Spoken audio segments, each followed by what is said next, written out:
Well, anyways, let me just tell you a little bit of how I came up with this story.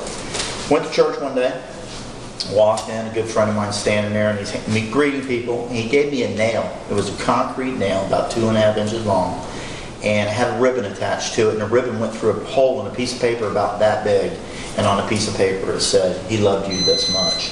And what the sermon was that day at church, they wanted us to, everybody in the church, they wanted you to write on the back of that piece of paper something that you've been praying to God, that you can't do no more, that you're giving it up to God. You know what? Your brother is an alcoholic. You got a drug problem. You can't find a job. Whatever you've been praying and asking God to help you with, you put on that piece of paper. And at the front of the church that day, they had this huge cross. This cross was gigantic. And what they wanted us to do was to go down in front of that church, and they wanted us to nail that piece of paper on the cross. That's profound. And give it to God. So, and it was complete silence in the church after the sermon. And they lowered the cross, and everybody came up, and they had these Roman soldiers there, and they were nailing, and all you could hear through the whole church was boom, boom. It was very dramatic, very just. Right. It was incredible.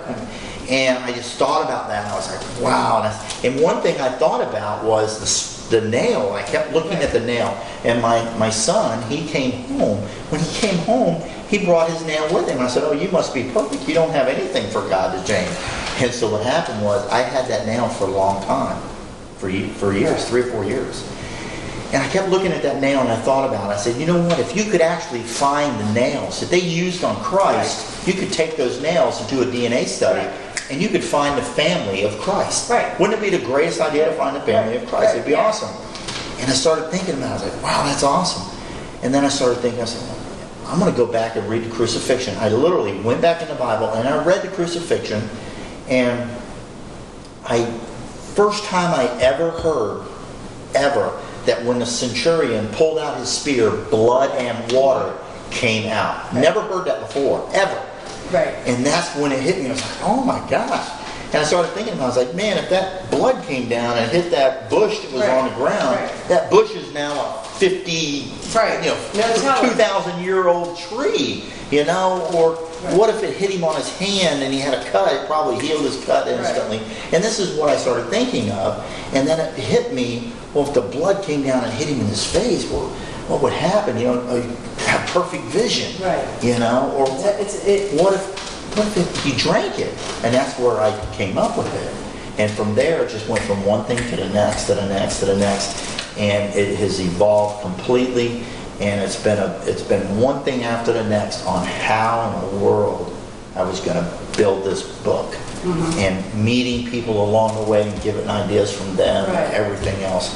And it's absolutely an incredible story. Yes, it is an incredible story. So how do you propose that you're going to finish this? Finishing it, that's the fun part. I have an aunt that's a writer, and she's going to be there with me. She's got a blog that she does, and she has a company that basically she gets together with other writers, and they're romance writers, okay? But she has other writers that do ghostwriting and helping people finish their projects. And that's what I'm going to be doing. The guy that's... Anyways, what they're going up to see, the person that they're going to see, to give you a heads up, and to give you a heads up, is actually, he's the centurion soldier. Okay, that's weird. Okay. He's a centurion soldier.